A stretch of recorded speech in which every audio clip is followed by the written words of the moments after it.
नमस्कार साथियों, मैं उम्मीद करता हूँ कि आप सभी अच्छे होंगे और मस्त होंगे। मोर अपडेट के लिए हमारे यूट्यूब चैनल को सब्सक्राइब कीजिए और लाइक कीजिए हमारे वीडियो को। राजस्थान के जितने भी कंपटीशन के एग्ज़ाम है उनके सभी के मैं वीडियो लेके आऊँगा जो एग्ज़ाम की दृष्टि से बहुत ही ज़्यादा महत्वपूर्ण होंगे। अब आज का अपना वीडियो रहेगा राजस्थान का एकीकरण, जो हर एग्ज़ाम में राजस्थान के हर एग्ज़ाम में इसके बारे में पूछा जाता है। सबसे पहले अपन राजस्थान के एकीकरण में पढ़ेंगे राजस्थान की पृष्ठभूमि, फिर पढ़ेंगे अपन रियासत कैसे बनी, फिर पढ़ेंगे अपन रियासत और ठिकाने, फिर पढ़ेंगे राजस्थान का एकीकरण और इसके बाद में पढ़ेंगे अपन राजस्थान के एकीकरण के 7 चरण। तो चलिए बिना किसी देरी के अपन शुरू करते हैं आज की क्लास। सबसे पहले अपन थोड़ा सा पृष्ठभूमि के बारे में देख लेते हैं, क्या पृष्ठभूमि है क्या नहीं है। देखो, ब्रिटिश इंडिया शासन करने के लिए क्या है कि एक अपन ग्राफ से समझते हैं। सबसे देखो ऊपर थी ब्रिटिश इंडिया कंपनी और सबसे नीचे थे रियासत और ठिकाने। अब राजस्थान में जो सलामी राज्य थे, जो रियासत थी, उनकी संख्या थी 19 और नॉन सलामी ठिकानों की संख्या थी 3। अब इनसे ऊपर थे मुख्य राज्य। मुख्य राज्य के अंडर आते थे सलामी राज्य, रियासत और ठिकाने। अब इनसे ऊपर थी रेजिडेंसी व्यवस्था। रेजिडेंसी व्यवस्था से ऊपर थी राजपूताना एजेंसी। राजपूताना एजेंसी से ऊपर थी ईस्ट इंडिया कंपनी। अब देखिए, राजपूताना एजेंसी के प्रशासन के संचालन के बारे में अपन थोड़ा सा पढ़ लेते हैं।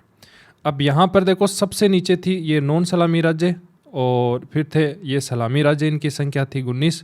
अब फिर उनके ऊपर थे पीएस प्रमुख राज्य, उनकी संख्या थी 22। इन्हें स्लेट स्टूट कहा जाता था। इनके शासकों की निश्चित संख्या में तोप सलामी दी जाती थी और इनके ऊपर थी रेजिडेंसी, जिनकी संख्या थी 8+1।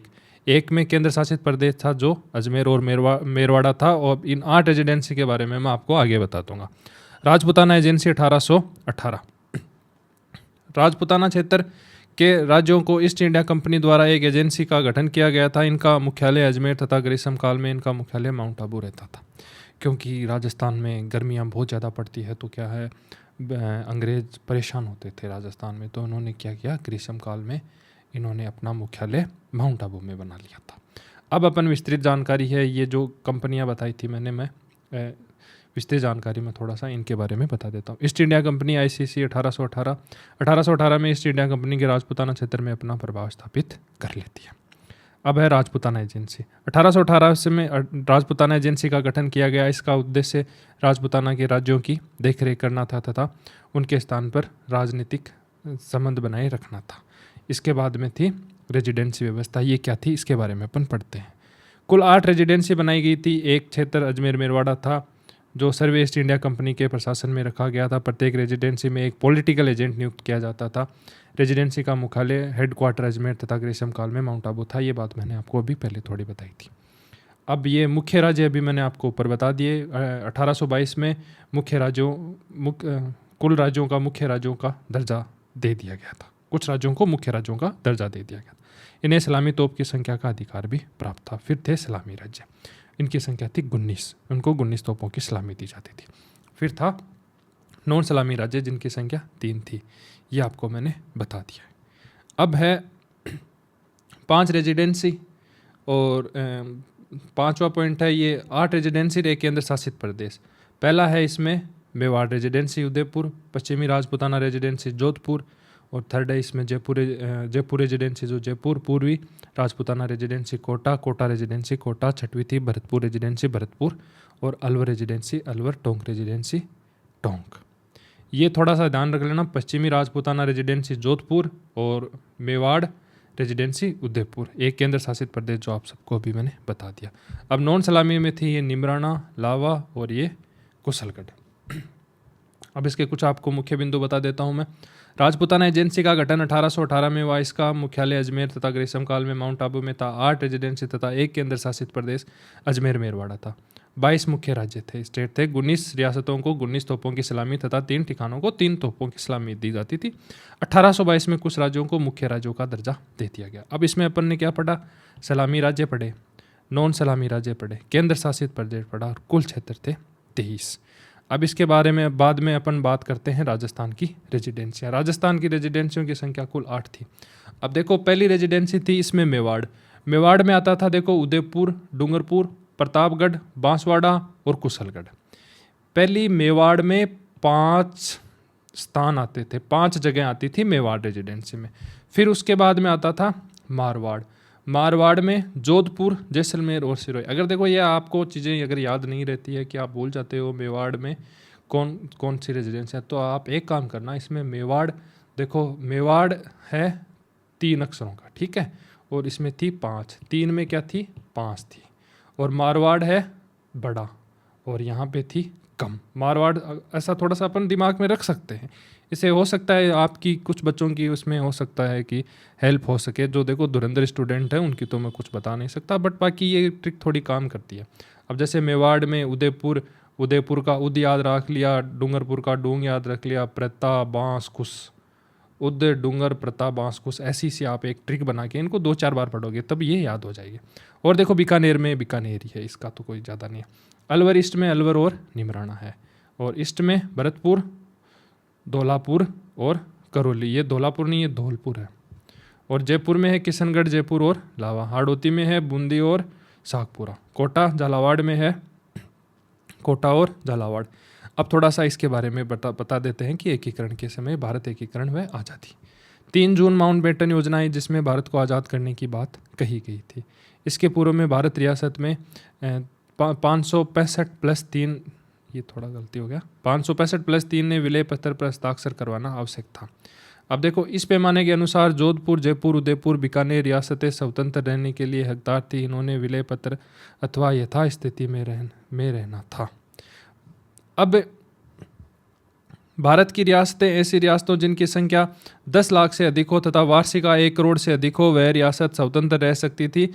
केवल इन्हीं रियासतों को विलय पत्र पर हस्ताक्षर करने थे, जो शेष रियासतें स्वतंत्र समाप्त हो जाएगा। अब देखो विलय पत्र, ये एक पत्र था जिसमें अगर किसी कोई रियासत ने इस पर साइन कर दिया है, उसने एक्सपेक्टेशन कर लिया है कि वो भारत संघ के अधीन है, तो उसमें यह था कि उसकी संचार व्यवस्था, सुरक्षा व्यवस्था, उसकी विदेशी व्यवस्था, ये सब भारत सरकार देखेगा। अब स्टेट स्टील अधिनियम यथास्थिति, इस पर हस्ताक्षर नहीं करने वाले रियायतें स्टेट स्टील अधिनियम यथास्थिति में रहती थी। ये 2 थे, एक था विलय पत्र और एक था स्टेट स्टील अधिनियम। अब राजस्थान के एकीकरण के बारे में अपन पढ़ते हैं। देखो 15 अगस्त 1947 को भारत आज़ाद हुआ था। आज़ादी के समय राजस्थान की स्थिति अत्यंत जटिल थी, क्योंकि यहाँ ब्रिटिश भारत के साथ साथ 22 रियासतें प्रिंसली स्टेट की भी थी। इन रियासतों का एकीकरण, एक विशाल एकीकृत राजस्थान का निर्माण करना सरदार वल्लभ भाई पटेल और वीपी मेमन की कुशल नीति और राजनीति नेताओं के सहयोग का परिणाम था। रियासतों में विलय की प्रमुख घटनाएं। अब देखो पहले क्या, रियासतों में विलय पत्र हस्ताक्षर करवाने हेतु अथवा भारत संघ का हिस्सा बनने के लिए 5 जुलाई 1947 को रियासत विभाग का गठन किया गया। रियासत विभाग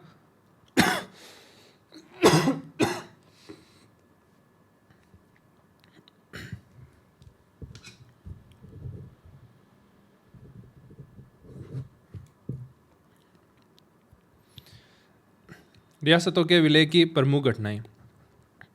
रियासतों को विलय पत्र पर हस्ताक्षर करवाने हेतु भारत संघ का हिस्सा बनाने के लिए 5 जुलाई 1947 को रियासत विभाग का स्टेट का गठन किया गया। रियासत विभाग के अनेक प्रयासों के बाद भी 25 जुलाई 1947 तक किसी भी रियासत ने हस्ताक्षर नहीं किए। नरेश मंडल चैम्बर ऑफ प्रिंसेस की अंतिम बैठक हुई, जिसमें लॉर्ड माउंटबेटन ने पहली और आखिरी बार संबोधित किया। यह संबोधन रेडियो पर प्रसारित हुआ। एक नरेश चैम्बर ये एक बैठक हुई थी, इसमें चैम्बर्स ऑफ प्रिंसेस, ये सारे देखो जितने भी प्रिंसेस थे ये सब एक कमरे में एकत्रित हुए, और फिर एक ये लॉर्ड माउंटबेटन ने पहली बार रेडियो पर इन सबको संबोधित किया। ये पहली और आखिरी बार था।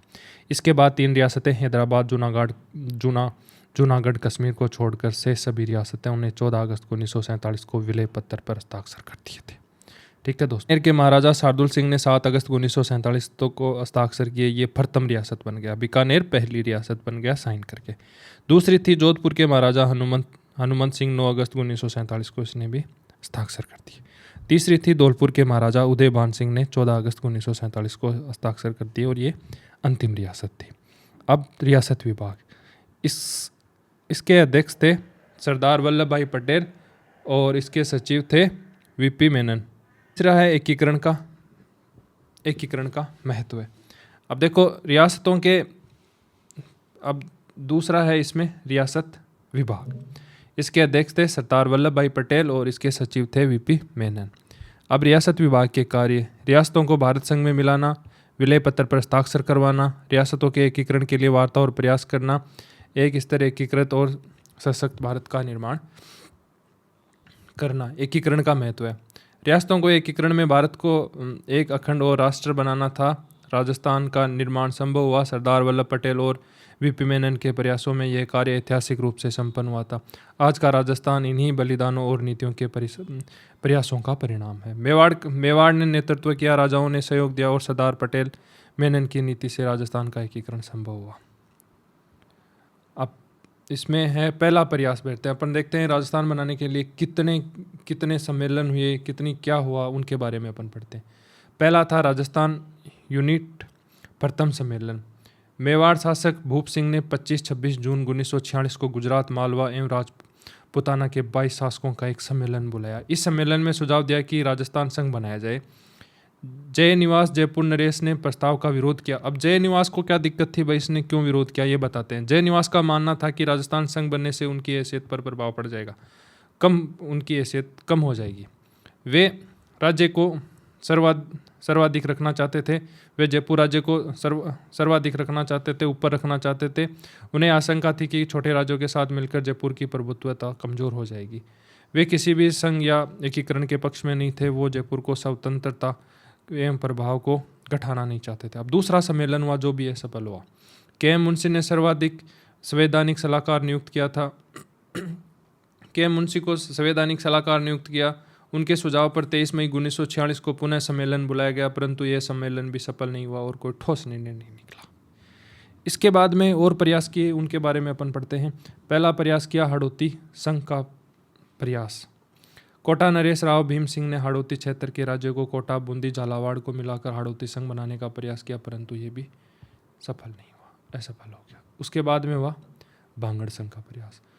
बांसवाड़ा शासक ने बांगड़ क्षेत्र के राज्यों को मिलाकर बांगड़ संघ बनाने का प्रयास किया, परंतु ये भी सफल नहीं हुआ। 2 प्रयास सफल हो गए।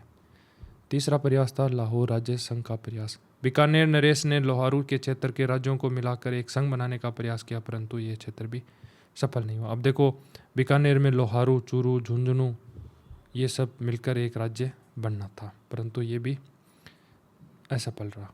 कुछ मुख्य बिंदु बता देता हूँ। राजस्थान के एकीकरण हेतु कैबिनेट मिशन 1946 से ही पर आरंभ हो गया था। मेवाड़ शासक भूप सिंह ने 25-26 जून 1946 को गुजरात, मालवा और राजपुताना के 22 शासकों का सम्मेलन बुलाया। इस सम्मेलन में राजस्थान संघ बनाने का सुझाव दिया, परंतु जय सिंह ने इसका विरोध किया था। के.एम. मुंशी को संवैधानिक सलाहकार नियुक्त किया गया। 23 मार्च 1946 को पुनः सम्मेलन हुआ, परंतु सफल नहीं हुआ। कोटा, बांसवाड़ा और बीकानेर क्षेत्र में अलग अलग संघ बनाने का प्रयास किया, परंतु वो भी असफल हो गए। अब देखिए अपन पढ़ेंगे राजस्थान के एकीकरण के 7 चरण। पहले मैं आपको मानचित्र के माध्यम से थोड़े उनके बारे में बता देता हूँ। प्रथम चरण था मत्स्य संघ, 17 मई 1948 को। अब देखो इसमें मत्स्य संघ में क्या था, 4 राज्य थे और एक इसमें ठिकाना था।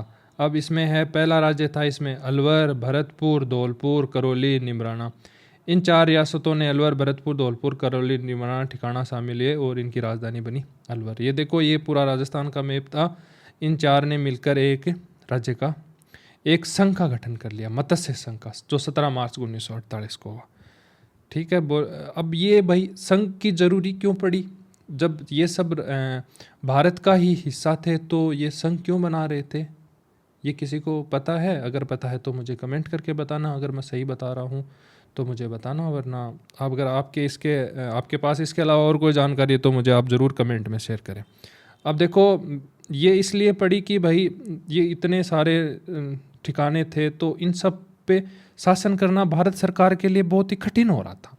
तो भारत सरकार ने सोचा कि भाई इस राज्य को पूरे को मिला के अपन एक संघ बना देते हैं, फिर इस पे एक शासक छोड़ देंगे अपन, तो इससे क्या है थोड़ी मुश्किलें कम होंगी।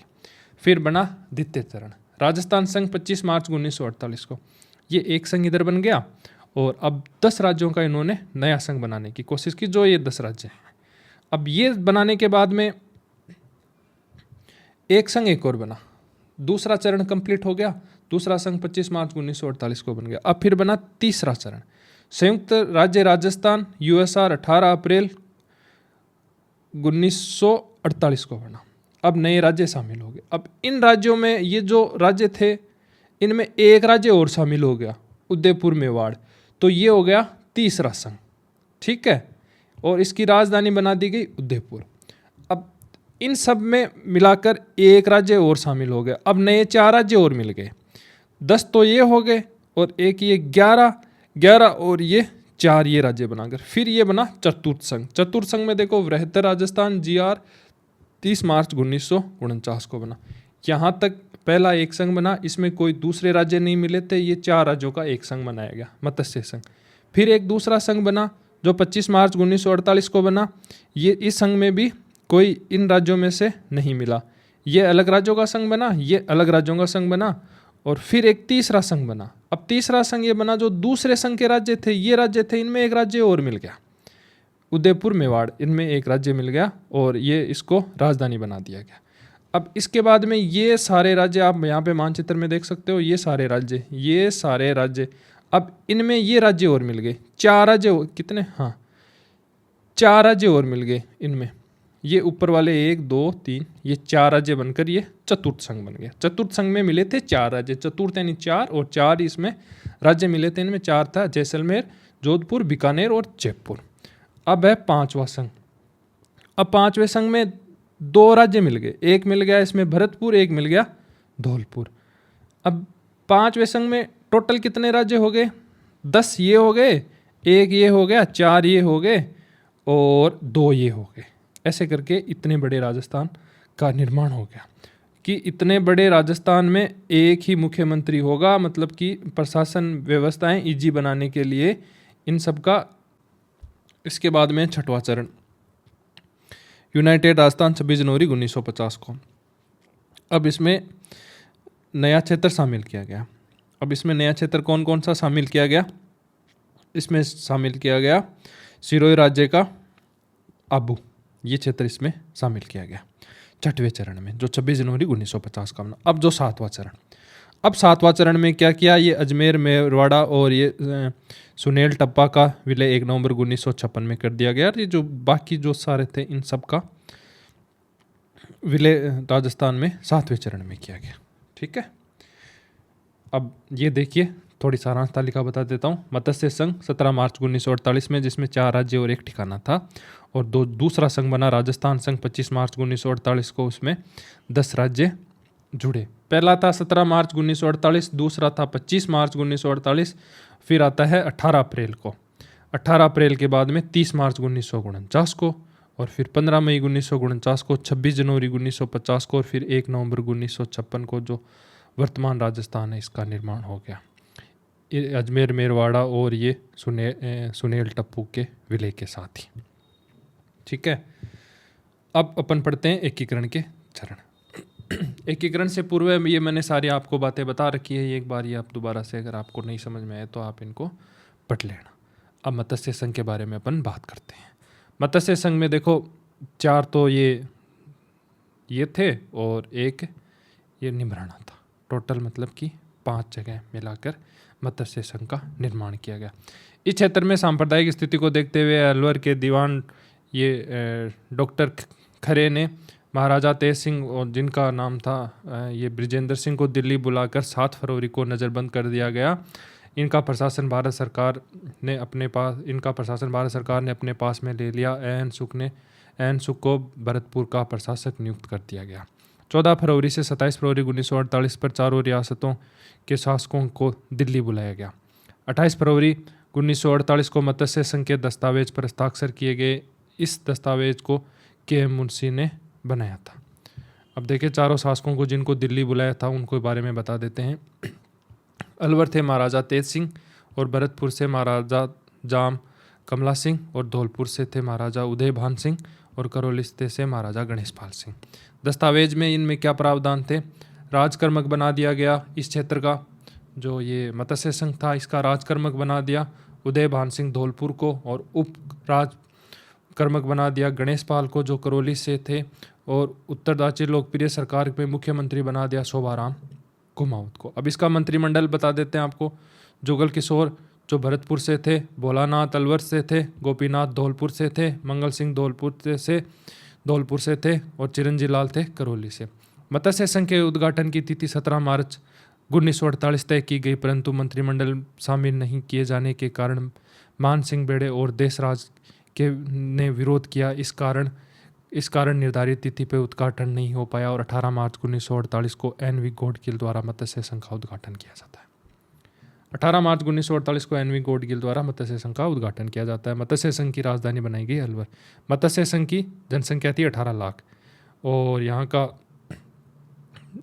के इनकम थी, ये क्षेत्रफल, ये 1200 वर्ग किलोमीटर का इनका क्षेत्रफल था, और इनकी इनकम थी 1.84 करोड़। मत्स्य संघ भारत में विलय एवं एकीकरण की दिशा में पहला महत्वपूर्ण कदम था, जिसे आगे चलकर राजस्थान के पूर्ण एकीकरण का मार्ग प्रस्तुत किया। अब इसके बाद में देखते हैं अपन राजस्थान संघ। कोटा, झालावाड़, बूंदी, शाहपुरा, डूंगरपुर, बांसवाड़ा, प्रतापगढ़, लावा और कुशलगढ़ राजस्थान संघ में है। यहाँ की जनसंख्या थी 1,90,00,000। ये जनसंख्या नहीं, यहाँ की ये है इनकम। टोटल इस राज्य की इनकम थी 1,90,00,000। क्षेत्रफल था 16,807 वर्ग किलोमीटर। जनसंख्या थी यहाँ की 23,34,000। प्रथम बार राजस्थान शब्द का प्रयोग किया। राजस्थान संघ में प्रथम बार राजस्थान शब्द का प्रयोग किया था। महाराणा भोपाल सिंह और दीवान राम मूर्ति ने इस संघ में उदयपुर मेवाड़ राज्य को विलय हेतु समर्थन नहीं दिया। ये उदयपुर के महाराणा थे और ये यहाँ के प्रधानमंत्री थे। इन्होंने मेवाड़ संघ को बोले कि इसमें हम शामिल नहीं कर सकते, राजस्थान संघ में शामिल नहीं कर सकते।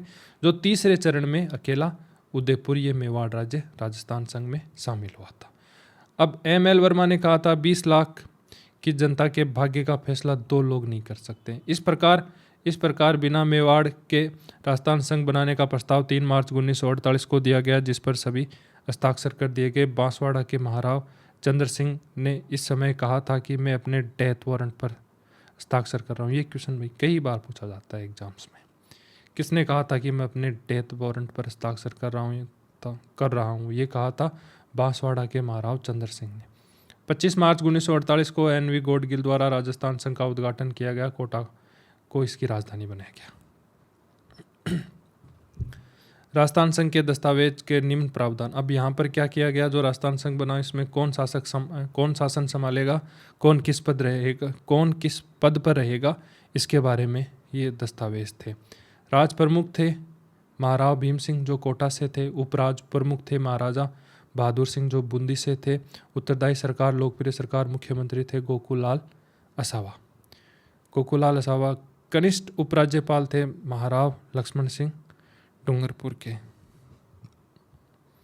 इस संघ की शुरुआत में मेवाड़ उदयपुर राज्य के बिना बनाया गया था, जिसका विरोध कुछ प्रमुख नेताओं ने किया। प्रमुख नेताओं ने विरोध क्यों किया इसके बारे में बताते हैं। मेवाड़ उदयपुर का ऐतिहासिक रूप से सबसे प्राचीन प्रतिष्ठान राजपूताना का अग्रणी राज्य था। उदयपुर के बिना राजस्थान संघ की कल्पना अधूरी मानी जाती थी। मेवाड़ की उपेक्षा अन्य रियासतें को प्रतिष्ठा एवं स्वाभिमान को ठेस पहुंचती थी। कुछ नेताओं का यह मत था कि मेवाड़ की सहायता के बिना संघ की स्थापना और भावी एकता के लिए हानिकारक हो सकता है। ML वर्मा ने, महाराणा भोपाल सिंह और दीवान राम मूर्ति आदि नेताओं ने इसका विरोध किया। अब है मुख्य बिंदु। राजस्थान संघ में कुल 10 राज्य और ठिकाने शामिल हुए। अब ये है कोटा, झालावाड़, बूंदी, टोंक, शाहपुरा, डूंगरपुर, बांसवाड़ा, प्रतापगढ़, लावा और कुशलगढ़। इसका उद्घाटन हुआ 25 मार्च 1948 को NV गौडगिल द्वारा और राजधानी थी कोटा। जनसंख्या थी, ये जनसंख्या नहीं भाई, ये इनकम है। यहाँ पर टोटल इनकम थी इनकी 1,90,00,000 और क्षेत्रफल था 16,807 वर्ग किलोमीटर और जनसंख्या लगभग थी इनकी 23,34,000। प्रथम बार राजस्थान शब्द का उपयोग इसी संघ में किया गया था। अब इसके बाद में पढ़ते हैं संयुक्त राज्य राजस्थान USR। राजस्थान मेवाड़ राज्य में विलय हुआ जिसे USR कहलाया, यूनाइटेड स्टेट ऑफ राजस्थान। जनसंख्या थी जनसंख्या थी इनकी 42 लाख और 60,000 इनकी आय थी 3 करोड़ 16 लाख वार्षिक आय थी। क्षेत्रफल था इसका 9,777 वर्ग किलोमीटर लगभग 25,000 वर्ग मील लगभग 25,320 वर्ग किलोमीटर। मेवाड़ के महाराणा भूप सिंह ने विलय से पूर्व सरकार के अपनी समक्ष अपनी 3 शर्तें रखी थी। पहली शर्त थी 20 लाख रुपए और वार्षिक प्रीवर्ष 10 लाख रुपए प्रीवर्ष अधिकतम 5 लाख भत्ता और 5 लाख धार्मिक कार्यों के लिए। उनकी ये डिमांड थी। बोले तो पहले जो पहला अपना बना था उसमें राजस्थान संघ में ये शामिल नहीं हुई है, फिर उसके बाद में इनको शामिल करने के लिए ये तीसरा चरण बनाया गया था। इसमें उन्होंने अपनी अपनी डिमांड रख दी। Maharana Rajasthan state of USR के वंशानुगत राज प्रमुख रहेंगे और आजीवन राज्य प्रमुख की घोषणा की जाएगी। उदयपुर को राजधानी बनाया जाए। उक्त शर्तें सरकार द्वारा स्वीकार कर ली गई। तत्पश्चात 11 अप्रैल 1948 को महाराणा ने विलय पत्र पर हस्ताक्षर कर दिए। ठीक है, इनकी बातें मान ली गई तो उन्होंने बोला कि ठीक है, मैं कोई बात नहीं, मैं ये इसका बन जाता हूँ सदस्य। तो सीधी सी बात है, इन्होंने कहा कि महाराज प्रमुख ये महाराणा भूप सिंह प्रथम और अंतिम महाराज प्रमुख होंगे। ठीक है, और उप राज्य प्रमुख वरिष्ठ उपराज्य प्रमुख महाराव भीम सिंह कोटा और कनिष्ठ उपराज्य प्रमुख महाराजा बहादुर सिंह बूंदी एवं महाराणा लक्ष्मण सिंह डूंगरपुर। उत्तरदायी सरकार और मंत्रिमंडल इसमें है मलिकेनाथ वर्मा पीएम और सीएम गोकुल लाल असावा, प्रेम नारायण माथुर और बुरेलाल गोडरा और हरिशंकर हरदत्त और ब्रिज सुंदर संपूर्ण मंत्रिमंडल प्रजामंडल के सदस्य बने तथा 11 महीने के लिए इनका कार्यकाल निर्धारित किया गया। अब उद्घाटन 18 अप्रैल 1948 को यूएसआर का उद्घाटन भारत के प्रधानमंत्री जवाहरलाल नेहरू द्वारा किया गया था। अब इसमें राजस्थान संघ के कुछ मुख्य बिंदु हैं। राजस्थान संघ के मेवाड़ के विलय में संयुक्त राज्य राजस्थान यूएसआर का निर्माण हुआ। USR United state of Rajasthan. जनसंख्या 42,60,000 थी। आय 3 करोड़ 16 लाख वार्षिक थी। क्षेत्रफल अभी आपको मैंने बताया है, दोबारा से बता देता हूँ। 9,777 वर्ग मील लगभग 25,300 वर्ग किलोमीटर। महाराणा भूप सिंह ने 11 अप्रैल 1948 को विलय पत्र पर हस्ताक्षर किए और 18 अप्रैल 1948 को यूएसआर का उद्घाटन पंडित जवाहरलाल नेहरू द्वारा किया गया। नोट ये भी कुछ पढ़ लेते हैं थोड़ा सा। यह संघ प्रारंभ में मेवाड़ उदयपुर राज्य के बिना बना था, जिसका विरोध कुछ प्रमुख नेताओं ने किया। मेवाड़ का ऐतिहासिक, सांस्कृतिक और राजनीतिक महत्व अत्यधिक था। मेवाड़ की जनता का प्रतिनिधित्व के बिना राज्य का निर्माण हो वो अधूरा एवं अलोकतांत्रिक मानते थे। कुछ नेताओं का मत था कि उदयपुर के बिना यह संघ शक्तिहीन और असंतुलित रहेगा। अब है वृहद राजस्थान जीआर। बीकानेर, जोधपुर व जैसलमेर का विलय यूएसआर में होने पर यह जीआर ग्रेट राजस्थान कहलाया। अब देखो यूएसआर का विलय हो गया और इसमें होने के बाद और ये 4 राज्य बीकानेर, जोधपुर, जैसलमेर और जयपुर, ये सब एकजुट होने के बाद मतलब इन सब को मिलाकर जो एक राज्य बन गया था राजस्थान का, ये बनने के बाद ये क्या कहलाया? ग्रेट राजस्थान कहलाया। अब ग्रेट राजस्थान जैसलमेर सामरिक रूप से महत्वपूर्ण होने के कारण इसका प्रशासन केंद्र सरकार के पास था। किशनगढ़ के शासक सुमेर सिंह ने अजमेर मेरवाड़ा में रहना 26 सितंबर 1947 को विलय कर दिया था। शाहपुरा के शासक सूर्यन सिंह ने प्रारंभ में हस्ताक्षर नहीं किए। शाहपुरा के शासक ने हस्ताक्षर क्यों नहीं किए? शाहपुरा राज्य छोटा था और उसकी आय कम थी। शासक को भय था कि विलय होने के बाद स्वतंत्रता समाप्त हो जाएगी और राज्य का आंतरिक स्वतंत्रता, परंपरागत अधिकार और राष्ट्रीय अधिकार पर भी नियंत्रण कम हो जाएगा। साथ ही उसे आशंका थी कि बड़े राज्यों के प्रभाव में उनकी स्थिति कमज़ोर हो जाएगी। इस कारण उसे प्रभाव में विलय पत्र पर हस्ताक्षर नहीं किए। अब देखो, वृहत्तर राजस्थान का निर्माण 30 मार्च 1949 को हुआ।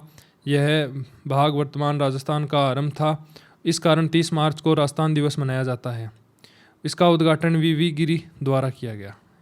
इनके दस्तावेज में जो निम्न बातें थी, राज प्रमुख बनाया था सवाई मान सिंह को, जो आजीवन राज्य प्रमुख रहेंगे। फिर था महाराज प्रमुख भोपाल सिंह, आजीवन महाराज प्रमुख रहेंगे। और वरिष्ठ उपराज्य प्रमुख कोटा व जोधपुर के शासक वरिष्ठ उपराज्य प्रमुख प्रमुख रहेंगे कोटा के वरिष्ठ उपराज्य प्रमुख, और ये हैं जोधपुर के वरिष्ठ राज्य प्रमुख। और फिर कनिष्ठ उपराज्य प्रमुख बूंदी व डूंगरपुर के शासक, ये कनिष्ठ उपराज्य वरिष्ठ उपराज्य प्रमुख रहेंगे, बूंदी के कनिष्ठ उपराज्य प्रमुख और डूंगरपुर के कनिष्ठ उपराज्य प्रमुख। अब फिर है लोकप्रिय मंत्रिमंडल। 4 अप्रैल 1949 को लोकप्रिय मंत्रिमंडल का गठन किया गया। मंत्रिलाल के सदस्य जो हीरालाल शास्त्री प्रधानमंत्री बने, सिद्धार्थ अड्डा, प्रेम नारायण और मुहेलाल राव, राजा हनुमंत सिंह, रघुवर दयाल और वेदपाल त्यागी। अब 5वां है संयुक्त वृहत्तर राजस्थान USGR। अब ये बना था 15 मई 1949 को विलय शंकर राव देव समिति की सिफारिश पर किया गया। भरतपुर व धौलपुर की जनता की राय जनता वृहत्तर राजस्थान GR में विलय चाहती थी तथा यूपी में। इस हेतु शंकर राव देव समिति का गठन किया गया, जिसमें 2 सदस्य RK सिधावा और प्रभुदयाल। इस समिति ने जनता के विचार विमर्श के बाद सिफारिश की और मत्स्य संघ का विलय GR में कर दिया गया। इसके बाद सभी चारों शासकों ने 10 मई 1949 को विलय पत्र पर हस्ताक्षर कर दिए, जिसके साथ ही मत्स्य संघ और USRGR के अंतर्गत आ गए। ठीक है। और सोनालाल कुमावत को हीरालाल शास्त्री मंत्रिमंडल में स्थान दे दिया और कर विभाग, राजस्व विभाग भरतपुर को दे दिया गया। अब 6वां है यूनाइटेड राजस्थान मत्स्य संघ। 26 जनवरी 1950 को वल्लभ भाई पटेल सिरोही को गुजरात में लेना चाहते थे। इस संदर्भ में उन्होंने नवंबर 1947 को सिरोही को मुंबई की एजेंसी के अधीन कर दिया गया। स्थानीय राज्य नेताओं की मांग के बाद 26 जनवरी 1950 को सिरोही के 2 भाग कर दिए गए। शेष सिरोही, जो राजस्थान गोकुल भाई का जन्म स्थान था, अबू देलवाड़ा के 82 गांव मुंबई गुजरात को दे दिए गए। सिरोही का विभाजन कर दिया 6वें में। अब फिर 7वां चरण आया, जो वर्तमान में राजस्थान है। 1952 के आम चुनाव में हरिभाऊ उपाध्याय के नेतृत्व में कांग्रेस मंत्रिमंडल बनाया गया, जो विलय के पक्ष में नहीं था। अबू देलवाड़ा के 6ठे चरण में गुजरात को दे दिया गया। इस पर विवाद चल रहा था। अब ये सुलेल टप्पा, मानसूर और सिरोज झालावाड़ क्या थे? ये क्षेत्र पूर्व कोटा राज्य के जागीर और ठेके थे। ब्रिटिश काल में इन्हें सीधे ब्रिटिश प्रशासन के अधीन ए श्रेणी के राज्य के रूप में रखा गया था। 1948 में कोटा राज्य के राज्य संघ में विलय के समय ये तीनों क्षेत्र कोटा राज्य में शामिल नहीं किए गए थे। अब है सुमेल टप्पा, कोटा राज्य की जागीर ठेका क्षेत्र। ब्रिटिश काल में इसे सीधे चीफ कमिश्नर राजपुताना के अधीन रखा गया था। मानसूर, यह भी कोटा राज्य का एक छोटा जागीर क्षेत्र था जिसे ब्रिटिश प्रशासन सीधे नियंत्रण करता था।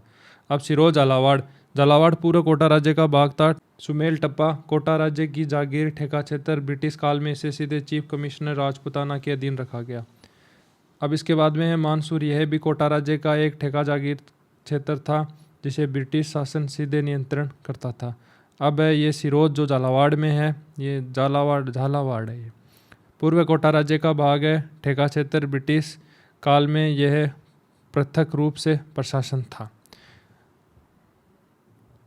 अजमेर के विलय के बाद राजधानी को लेकर पुनः विवाद हुआ, जिसके समाधान हेतु PN राम समिति का गठन किया गया।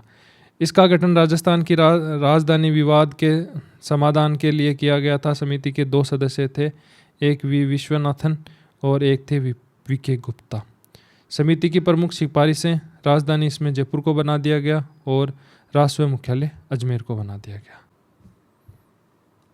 राज्य पुनर्गठन आयोग 1950 फजल अली आयोग की सिफारिश के आधार पर निम्न परिवर्तन किए गए। अबू देलवाड़ा, अजमेर, मेरवाड़ा और सुमेल टप्पा का राजस्थान में विलय 1 नवंबर 1956 को कर दिया गया। 7वां संविधान संशोधन 1956, राज्य प्रमुख पद को समाप्त कर दिया गया और उसके स्थान पर राज्यपाल का पद बना दिया गया। अब राजस्थान के प्रथम राज्यपाल के रूप में ये निहाल सिंह की नियुक्ति की गई। 25 अक्टूबर 1956 को की गई थी। 1 नवंबर 1956 को उन्होंने पदभार ग्रहण किया था। अब थोड़े से आपको मैं तथ्य बता देता हूँ। इसमें सबसे पहले अपन देख लेते हैं राजस्थान राज्य के निर्माण की अंतिम प्रक्रिया। 17 मार्च 1948 को देखो मत्स्य संघ का गठन हुआ था। 25 मार्च 1948 को राजस्थान राज्य का गठन हुआ था। 18 अप्रैल 1948 को संयुक्त राज्य और यूएसआर का गठन हुआ था। 30 मार्च 1949 को वृहत्तर राजस्थान जीआर का गठन हुआ था और 15 मई 1949 को संयुक्त वृहत्तर राजस्थान यूएसजीआर का गठन हुआ और 26 जनवरी 1950 को यूनाइटेड राजस्थान का गठन हुआ। 1 नवंबर 1956 वर्तमान राजस्थान राज्य पुनर्गठन। अजमेर, सुमेलटप्पा, विलय और राजस्थान राज्य का पूर्ण हुआ। विलय राजस्थान राज्य का पूर्ण हो गया। अब है विविध तथ्य। इसमें है मेवाड़ सबसे प्राचीन रियासत थी और झालावाड़ सबसे नवीन रियासत थी, ब्रिटिश शासकों द्वारा निर्मित थी। जोधपुर सबसे बड़ी रियासत थी और शाहपुरा सबसे छोटी रियासत थी। मेवाड़, उदयपुर और झालावाड़, जोधपुर, मारवाड़ और शाहपुरा। अन्य महत्वपूर्ण तथ्य। राजस्थान के एकीकरण की प्रक्रिया गृह मंत्री सरदार वल्लभ भाई पटेल एवं वीपी मेनन के निर्देशों में संपन्न हुई थी। के.एम. मुंशी के एकीकरण का संवैधानिक सलाहकार नियुक्त किया गया था। एकीकरण की प्रक्रिया में प्रजामंडल आंदोलनों का महत्वपूर्ण योगदान रहा। राजस्थान दिवस प्रतिवर्ष 30 मार्च को मनाया जाता है क्योंकि इस दिन 1949 को वृहत्तर राजस्थान का गठन हुआ था। ठीक है। राजस्थान की एकता, अखंडता एवं प्रशासन की स्थिति के लिए ये एकीकरण भारत के इतिहास का एक आदर्श उदाहरण है। वर्तमान राजस्थान भारत का सबसे बड़ा राज्य क्षेत्रफल के आधार पर है। अब जानकारी के लिए मैं तो ये लियोनार्ड मिनेवा राजस्थान के इतिहास के रियासतों पर प्रमाणित जानकारी के प्रमुख स्रोत हैं। वीपी मेनन भारतीय राज्य विभाग के सचिव और उन्होंने रियासतों के एकीकरण पर महत्वपूर्ण भूमिका निभाई थी। और ये लेपियर कौशिक राजस्थान के प्रशासनिक एकीकरण एवं इतिहास के महत्वपूर्ण लेखक हैं। और ये हैं केकर, मैन केकर, राजस्थान के इतिहास एवं एकीकरण पर महत्वपूर्ण लेखन और इतिहासकार हैं। अब निष्कर्ष। राजस्थान का एकीकरण भारत इतिहास का एक अद्वितीय एवं जटिल कार्य था जिसमें अनेक रियासतें, ठिकाने और क्षेत्रफल को मिलाकर एक सशक्त, संगठित और प्रगतिशील राज्य का निर्माण किया गया और एकता, दूरदृष्टि, कुशल नेतृत्व और जन समर्थन का परिणाम था। अब अन्य महत्वपूर्ण तथ्यों की अपन बात करते हैं। ब्रिटिश काल में राजपूताना। ब्रिटिश काल में राजस्थान की रियासतों का समय राजपूताना एजेंसी कहलाता था। ठीक है।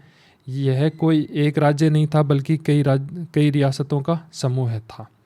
और राजपूताना एजेंसी की स्थापना 1818 में की गई थी। इस एजेंसी का मुख्यालय अजमेर, मेरवाड़ा में था। ब्रिटिश भारत के अधीन प्रत्येक शासन वाले क्षेत्र को ब्रिटिश इंडिया तथा रियासतों को प्रिंसली स्टेट कहा जाता था। भारत के विलय की पृष्ठभूमि 1947। 15 अगस्त 1947 को भारत स्वतंत्र हुआ और ब्रिटिश सत्ता को समाप्त होने पर रियासतों के सामने 3 विकल्प थे। पहला था भारत में विलय और पाकिस्तान में विलय और स्वतंत्र रहना। सरदार वल्लभ भाई पटेल और वीपी मेनन के नेतृत्व में इन्होंने अपना महत्वपूर्ण योगदान दिया और भारत का एकीकरण किया। लगभग सभी रियासतों 1947 में इंस्ट्रूमेंट ऑफ एक्शन विलय पत्र पर हस्ताक्षर कर भारत संघ में विलय स्वीकार कर लिया गया था, लेकिन आपसी विलय एकीकरण के बाद में हुआ। अब मैं आपसे एक बात पूछता हूँ कि ये मैंने एक बात बताई है, ट्रिस्ट विथ डेस्टिनी, ये क्या है? इसके बारे में आप मुझे कमेंट करके बताओ। राजस्थान की रियासत का वर्गीकरण ब्रिटिश काल में 11 तोपों की सलामी वाला राज्य जिसमें जयपुर, जोधपुर, उदयपुर, मेवाड़ था। 9 तोपों की सलामी वाला राज्य कोटा था। 7 तोपों की सलामी वाला राज्य बूंदी, जैसलमेर, किशनगढ़ था। 5 तोपों सलामी वाला रियासत भरतपुर और अलवर था। 3 तोपों की सलामी वाला रियासत थी धौलपुर और करौली थी। अन्य छोटी रियासतें, ठिकाने टोंक, डूंगरपुर, बांसवाड़ा, प्रतापगढ़, शाहपुरा और सुलेनटप्पा, सिरोही, झालावाड़ आदि थे। ये तोपों की सलामी राज्य की प्रतिष्ठा का प्रतीक था। कुछ महत्वपूर्ण रियासतें मैं आपको थोड़ी और बता देता हूँ। अब इसमें है मेवाड़, उदयपुर राजस्थान के सबसे प्राचीन रियासत जिसकी स्थापना गुहिल वंश द्वारा 734 ईस्वी में मानी जाती है। झालावाड़ राजस्थान की सबसे नवीन रियासत है। 1838 ईस्वी में कोटा से पृथक करके इसको बनाया गया था। जोधपुर मारवाड़ क्षेत्रफल की दृष्टि से सबसे बड़ी रियासत थी। शाहपुरा क्षेत्रफल की दृष्टि से सबसे छोटी रियासत थी। बीकानेर ऊँट पालन और भुजियामुली नहर प्रणाली के लिए प्रसिद्ध है। टोंक एकमात्र मुस्लिम शासक वाली रियासत थी। किशनगढ़ मार्बल सिटी के नाम से प्रसिद्ध है। मिनिएचर पेंटिंग किशनगढ़ शैली के लिए प्रसिद्ध है। अब है थोड़ा सा सारांश बता देता हूँ, महत्वपूर्ण सारांश। शंकर रावदेव समिति 1949 मत्स्य संघ के विलय पर जनता की राय जानने के लिए सदस्य RK सिंधवा प्रभुदयाल। BR पटेल समिति GR की राजधानी के विवाद के समाधान हेतु सदस्य थे, इनमें कर्नल HC पुरी और HP सिन्हा। PN राव समिति अजमेर के विलय के बाद राजधानी विवाद को सुलझाने के लिए जो समिति बनी थी वो थी PN राव समिति। राज्य पुनर्गठन आयोग 1950 फजल अली आयोग के नाम से प्रसिद्ध हुआ। इसके अध्यक्ष थे न्यायमूर्ति फजल अली और सदस्य थे KM पणिकर और हदयुनाथ कुंजर। और प्रशासनिक और संवैधानिक परिवर्तन 7वां संविधान संशोधन अधिनियम 1956 के तहत राज्य प्रमुख महाराज प्रमुख पद का समाप्त कर राज्यपाल पद का सृजन किया गया। राजस्थान के प्रथम राज्यपाल गुरुमुख निहाल सिंह थे। पद नियुक्ति इनकी 25 अक्टूबर 1956 को कर दी गई थी और उन्होंने पदभार 1 नवंबर 1956 को किया था। ये दर्जे राजस्थान के पूर्ण राज्यों का दर्जा पार्ट A स्टेट संविधान के अंतर्गत मिला। और ये थोड़े ऐतिहासिक तथ्य हैं। जो 17 मार्च 1948 को मत्स्य संघ का गठन हुआ, ये तो अभी मैंने आपको बता ही दिया था और ये बातें भी मैंने आपको बता रखी है। ठीक है, प्रशासनिक इकाइयाँ, विकास, मत्स्य संघ, प्रमुख व्यक्तित्व, ये सारी बातें मैंने आपको ऊपर बता रखी है। अब अगर आपको दोबारा से इनको एक साथ जानकारी चाहिए तो आप इनको वीडियो को पॉज करके आराम से पढ़ सकते हैं। तो धन्यवाद दोस्तों। वीडियो कैसा लगा कमेंट में मुझे ज़रूर बताना और वीडियो को लाइक करें, शेयर करें और हमारे YouTube चैनल को सब्सक्राइब